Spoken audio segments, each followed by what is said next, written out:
अपने पसंदीदा शो के फुल एपिसोड देखने के लिए अभी डाउनलोड करें दंगल प्ले ऐप।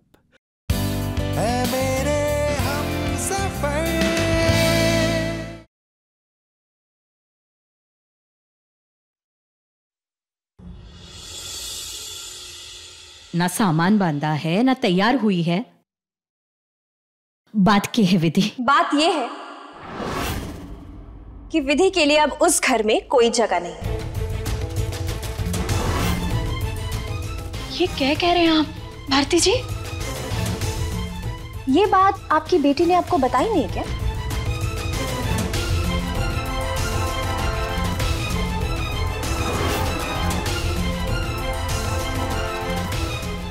सूरजमुखी जी, मुझे बातें घुमा फिरा के करने की आदत तो है नहीं, इसलिए मैं सीधी सीधी बात बोलती हूँ। जब आपके बेटे शादी के दिन भाग गए थे तब माँ को और कुछ सूझा नहीं, तो उन्हें लगा कि वेद और विधि की शादी करा देते हैं। और वेद ने भी माँ का कहा टाला नहीं, पर आप तो टाल सकती थी ना। पर आप तो खुश हो गई कि एक नहीं तो दूसरी बेटी का तो ठिकाना लग रहा है ना। पर आप विधि से क्यों नहीं पूछते? वो जानती है कि वेद इस शादी से खुश नहीं है।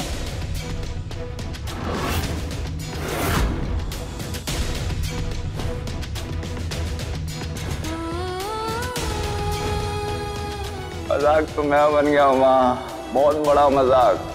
तेरी शादी मजाक, तेरी जिंदगी मजाक।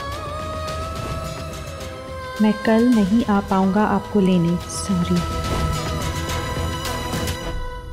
ब्याह जिस हाल में हुआ था सबने देखा। थोड़ा सा बकत दीजिए दोनों को। परसों ही तो ब्याह हुआ है।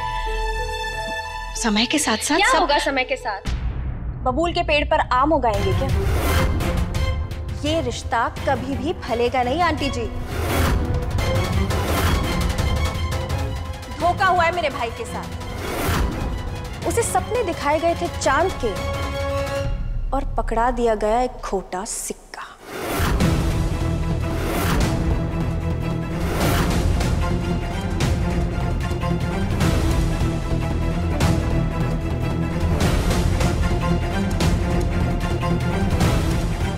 तुम्हारी माँ की आंखों पर तो ममता की पट्टी चढ़ी हुई है, पर तुम्हें तो दिखाई देता है ना। तुम तो देख सकती थी कि तुम्हारी और वेद की भलाई किन चीजों में है। अब बेहतर यही होगा कि तुम दोबारा उस घर में वापस मत आना, और अगर माँ पूछे तो कोई बहाना बना देना। वेद के जख्म जब भर जाएंगे तो मैं उसकी शादी कहीं अच्छे घर में करवा दूंगी। और पैसे की चिंता तुम करना मत, हाँ? वो मैं हर महीने भिजवा दूंगी घर खर्च के लिए। और हाँ, मैं एक बहुत अच्छे वकील को जानती हूँ जो तुम्हारी और वेद की शादी कानूनी तौर पर कैंसिल करवा देंगे। और वैसे भी एक दिन की शादी को शादी नहीं माना जाता।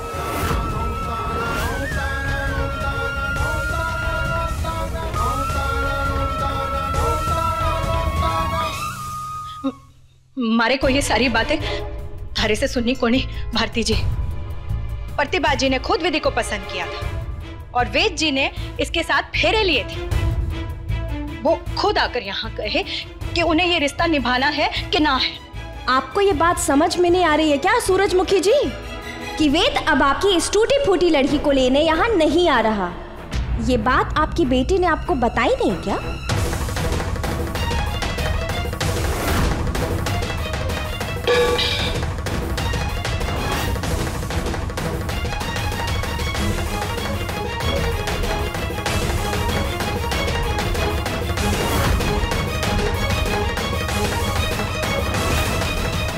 मैं विधि को लेने आ गया हूँ दी।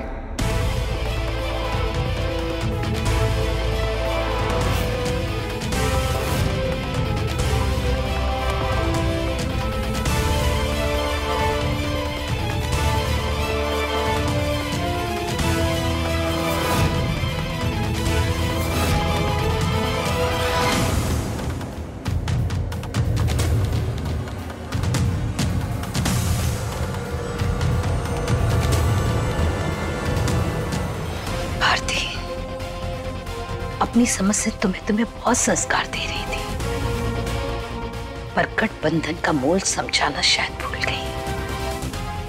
इसीलिए तुम यहाँ शादी तोड़ने की सलाह देने आई हो।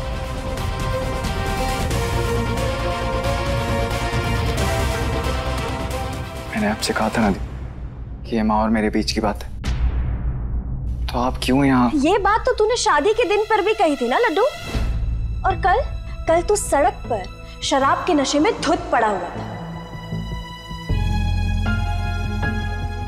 और जब कल तुझे घर लाए तो यही बड़बड़ा रहा था ना कि शादी एक मजाक है। तो अब बता, ऐसी कौन सी बात है जो रह गई है तेरे और माँ के बीच? पते की बात तो ये है लड्डू कि इस घर की इज्जत अब सड़क पर आकर रह गई है, और इसका एक लौता कारण है ये शादी जो जबरदस्ती तेरी जिंदगी पे थोप दी गई है।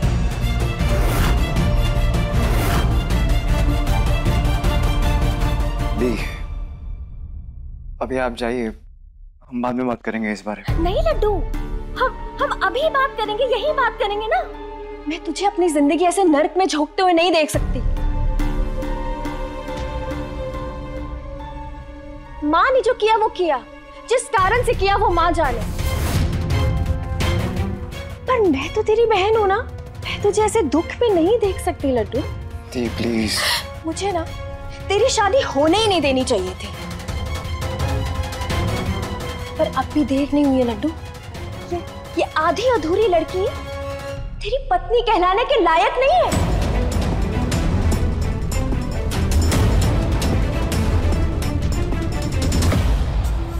और जो कल हुआ ना, अगर वो दोबारा हुआ ना लड्डू, तो मैं अपने आप को कभी भी माफ नहीं कर पाऊंगी। इसलिए जो भी इलाज होगा अभी होगा।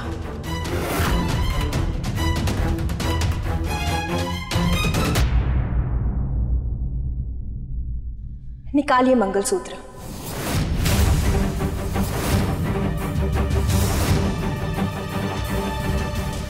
तुझे कोई हक नहीं है ये मंगलसूत्र पहनने का।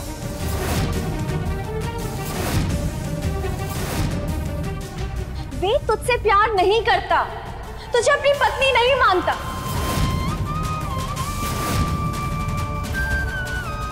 तेरा ये मंगलसूत्र पहनना इन काले दानों का अपमान है। ये मंगलसूत्र पायल के लिए बना था, जिसने इसका कोई मोल नहीं किया। निकाल इसे, निकाल इसे।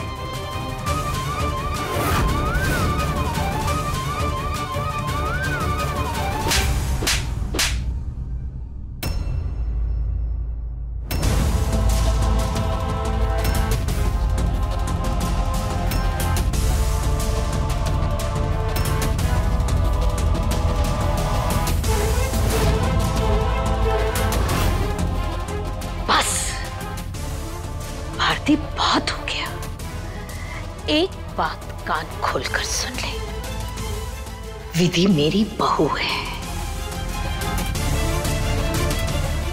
और मेरे घर में उसका उतना ही दर्जा है जितना तुम्हारा है।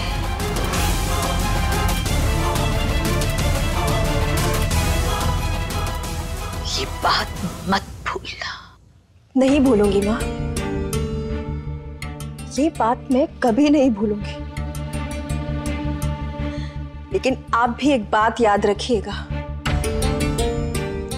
कि आप इस फैसले को लेकर एक दिन बहुत ज्यादा पछताएंगे।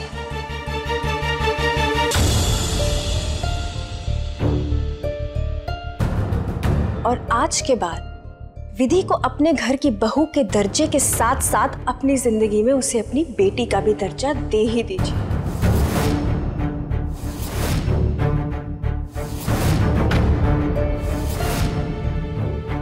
क्योंकि मैं आपसे अब कोई रिश्ता रखना नहीं चाहती।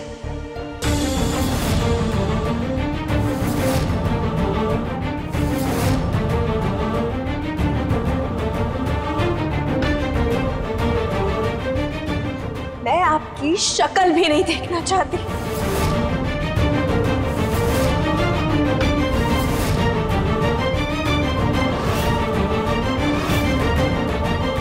तुम्हें तो बहुत खुशी हो रही होगी ना कि आते ही एक माँ को उसकी बेटी से अलग कर दिया।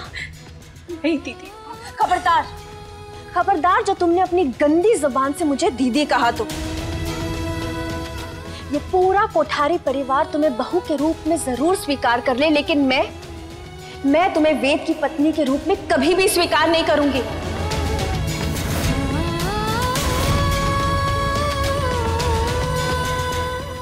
क्योंकि तुम सिर्फ एक बोझ हो, एक ऐसा बोझ जो मेरे भाई की जिंदगी पर जबरदस्ती लाद दिया गया है।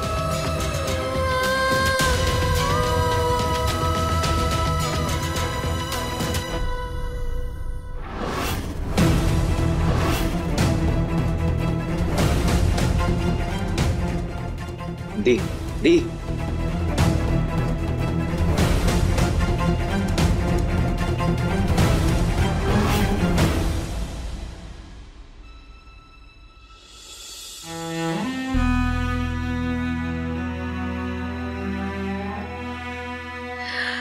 विधि। आंटी, मम्मी जी,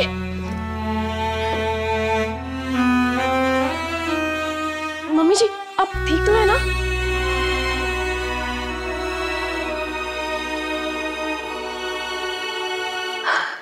दिव्या, विधि के साथ जाओ, उसका सामान बांधने में उसकी मदद करो।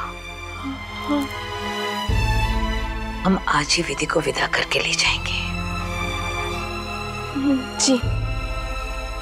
विधि बेटा, जा जल्दी जा।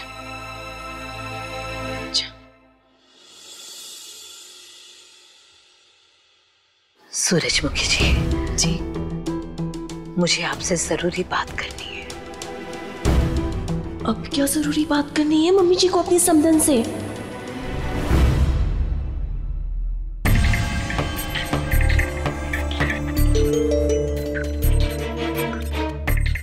लगता है सो गया है।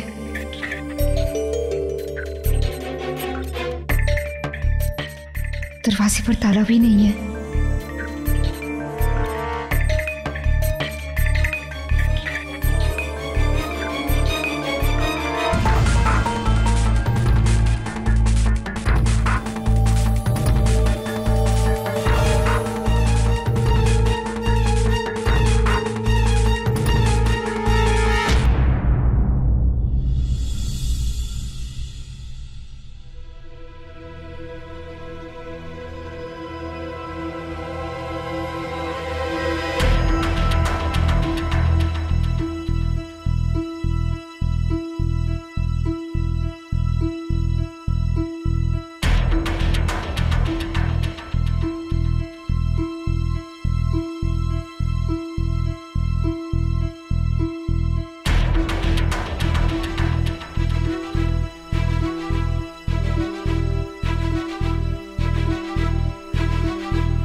भाग क्या लग गई, छोरी भाग गई।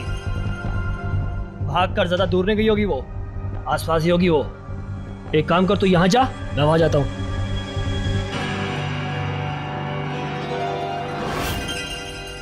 मुझे कुछ भी करके दीदू या माँ को फोन करना है, पर कैसे?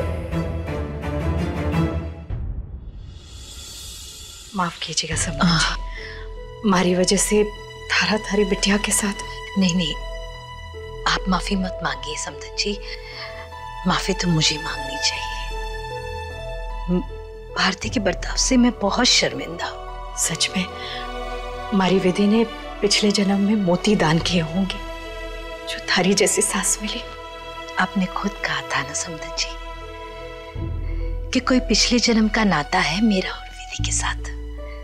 सच में कोई गहरा रिश्ता है जो कोई नहीं समझ सकता। लो, बातों बातों में मैं जरूरी बात करना ही भूल गई।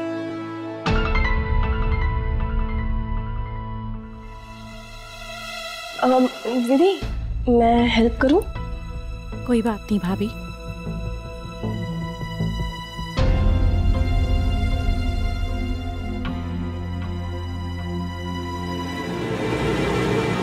ये समधने कमरे में बंद होकर ऐसी क्या जरूरी बातें कर रही है? दिव्या, पता कर।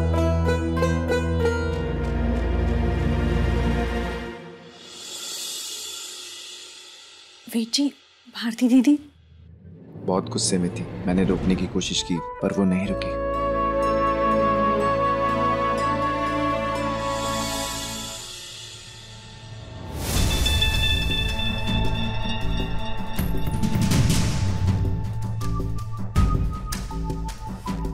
जो जमीन मैंने विधि के नाम की थी, उसी के लिए मुझे विधि के कुछ पेपर्स चाहिए होंगे, जैसे 12वीं की मार्कशीट और पैन कार्ड की कॉपी। समधन जी, बुरा मत मानिएगा, एक बार अगर आप विधि से बात कर लेते तो। नहीं, जमीन जायदाद का मामलो है ना, इतना बड़ो चीज आप उसे दे रहे हो, पता नहीं वो राजी होवेगी या ना होवेगी। आप बिल्कुल चिंता मत कीजिए समधन जी, अभी आप उसे कुछ भी मत बताइएगा। वक्त आने पर मैं उसे खुद बताऊंगी और मना भी लूंगी। जी, 1 मिनट।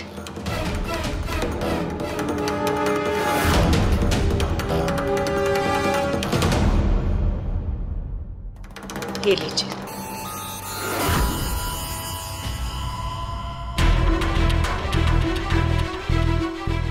OMG, मम्मी जी इस लंगड़ी विधि के नाम कोई जमीन करने जा रही है। आई एम सॉरी विधि,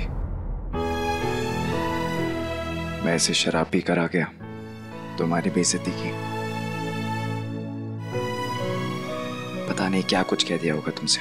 मैंने सुना है इंसान नशे में सच बोलता है। आपने भी सच ही कहा होगा। सच तो आपके मैसेज में भी था। आपकी तबीयत खराब थी, इसलिए आप नहीं आ पाए थे। मुझे भी यही ठीक लगा, पर फिर आप। मैं नहीं आने वाला था क्योंकि घबराहट हो रही थी, अजीब सी डिप्रेशन हो रही थी, मन ही नहीं कर रहा था। फिर अचानक तुम्हारी बात याद आई कि हर रस्म का कुछ ना कुछ मकसद होता है। ये रस्में सिर्फ नाम के लिए नहीं होती बेट जी, हर रस्म का एक मतलब होता है, महत्व होता है। इसीलिए रस्म निभाने आ गया। Thank you.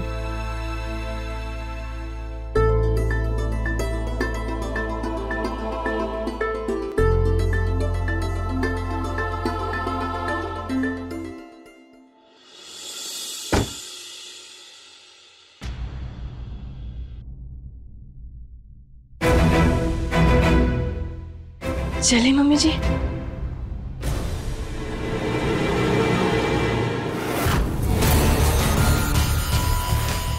विधि, तुम बहुत खुश हो रही होगी ना कि तुम्हारी विदाई हो गई पग फेरों से, पर मैं जानती हूँ ससुराल में तुम्हारे स्वागत की तैयारी इमरती ने बढ़िया सी की होगी।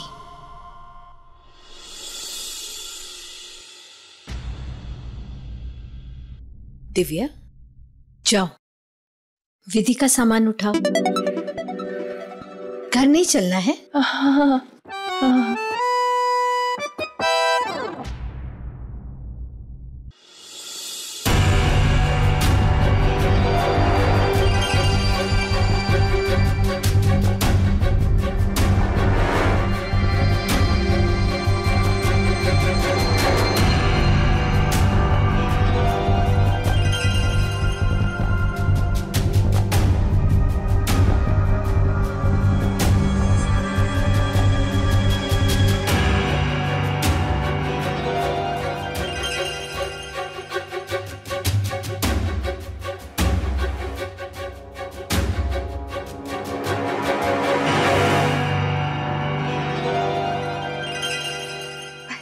भैया भैया प्लीज मुझे अपना फोन दे दीजिए, मुझे बस घर पे कॉल करना है। चोर नहीं हूं मैं भैया, मैं एक अच्छे घर से हूँ। प्लीज प्लीज मुझे अपना फोन दे दीजिए, मैं आपके आगे हाथ जोड़ती हूँ, बस एक कॉल करना है।